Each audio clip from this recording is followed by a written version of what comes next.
champion sa Summer League pero iniwan ng Warriors? Ang totoong nangyari kay Lachi Olbrich. Isipin mo ito, naglaro ka para sa Golden State Warriors, nagpakita ka ng magandang performance at nakatulong ka pa sa team na makuha ang Summer League Championship.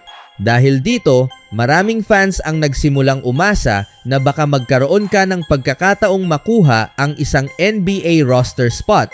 Pero ilang linggo lang ang lumipas, bigla mong malalaman na hindi ka na bahagi ng team. At ang mas nakakagulat, hindi naman dahil naging disaster ang performance mo. Sa halip, papunta ka na ngayon sa Japan para ipagpatuloy ang iyong basketball career. Ito mismo ang naging sitwasyon ni Lachi Olbrich na opisyal nang naghiwalay ng landas sa Warriors matapos ang kanyang promising Summer League campaign.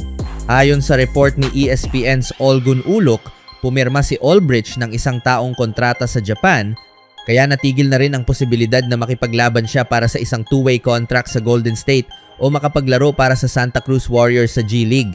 Pero bago natin sabihin na hindi naging sapat ang kanyang performance para sa Warriors, kailangan muna nating tingnan kung ano talaga ang ipinakita niya nitong Summer League.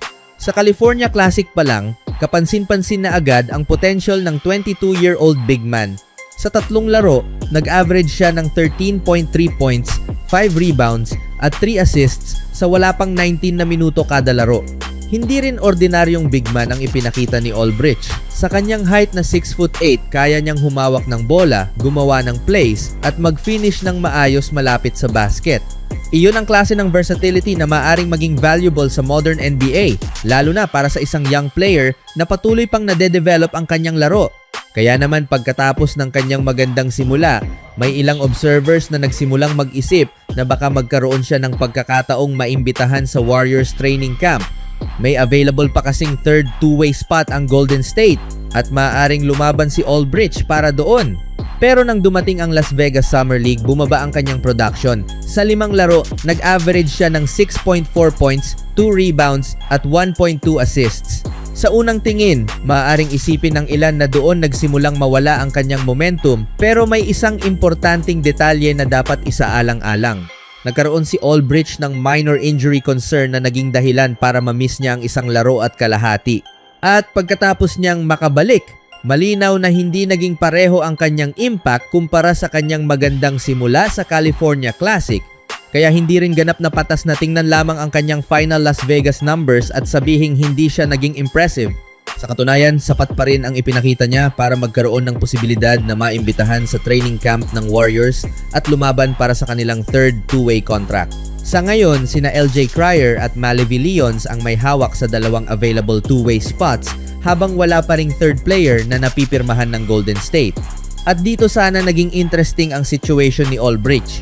Dahil kung titingnan ang roster ng Warriors, may logic na magdagdag sila ng isa pang big man sa kanilang third two-way position. Pero bago pa man magkaroon ng pagkakataong iyon, dumating ang balita na pumirma na si Olbrich sa Japan. Ibig sabihin, kahit may posibilidad pa sana siyang makakuha ng NBA opportunity sa Golden State, pinili niyang tanggapin ang isang konkretong kontrata sa Japan. At para sa isang 22-year-old player, hindi naman ito nangangahulugang tapos na ang kanyang NBA dream. Sa halip, maaari itong maging panibagong hakbang sa kanyang development at pagkakataon para mas mapatunayan pa niya ang kanyang sarili bago muling subukan ang NBA sa hinaharap. Pero habang nagsisimula ang bagong chapter ni Olbrich sa Japan, may isang player naman na maaaring makinabang sa bakanting opportunity na naiwan niya sa Warriors at ang pangalan na dapat bantayan ay Graham Ike. Si Ike ang isa sa mga big man na nagpakita rin ng magandang performance para sa Golden State sa Summer League. Sa 9 na laro, nag-average siya ng 10 points, 7.2 rebounds, 1.9 assists at isang block kada laro. Hindi man siya naglabas ng superstar level numbers, ipinakita naman niya ang consistency at physicality na maaaring kailanganin ng isang team na naghahanap ng young center na pwedeng i-develop. Sa championship game laban sa Memphis Grizzlies, nagtapos si Ike na may 6 points, 9 rebounds at 3 assists.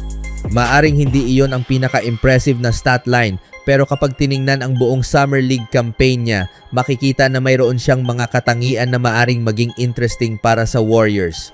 At dito nagiging mas logical ang posibilidad na mapunta sa isang big man ang third two-way spot ng Golden State.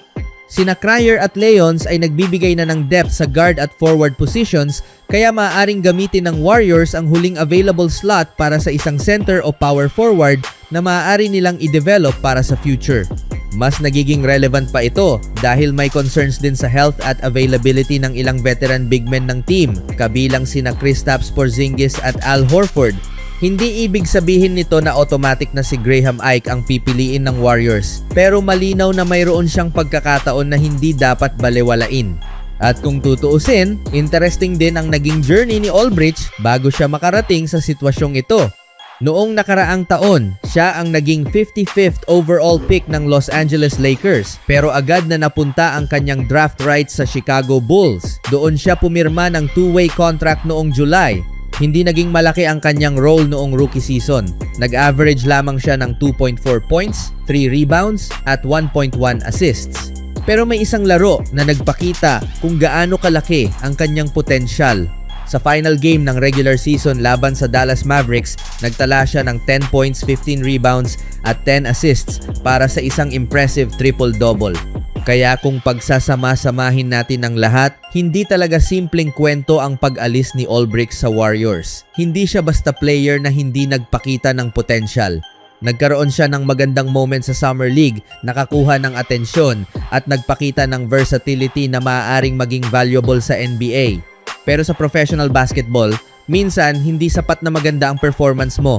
Kailangan ding tumugma ang timing, roster situation at available opportunities. Sa kaso ni Aldridge, dumating ang isang opportunity sa Japan bago pa man magkaroon ng konkretong NBA offer mula sa Warriors. Kaya ngayon, ibang direksyon muna ang kanyang tatahakin. Para naman sa Golden State, hindi pa tapos ang kanilang paghahanap. May third two-way spot pa silang kailangang punan at maaaring maging isa sa mga kandidato si Graham Ike. At kung sakaling siya nga ang mapili, magiging interesting balikan ang Summer League campaign na ito. Dahil habang ang isang promising big man ay umalis patungong Japan, ang kanyang pag-alis naman ay maaaring nagbukas ng pagkakataon para sa isa pang young player na makuha ang kanyang NBA break. Para kay Lachie Aldridge, bagong chapter ang Japan at bagong pagkakataon para ipakita kung ano pa ang kaya niyang gawin.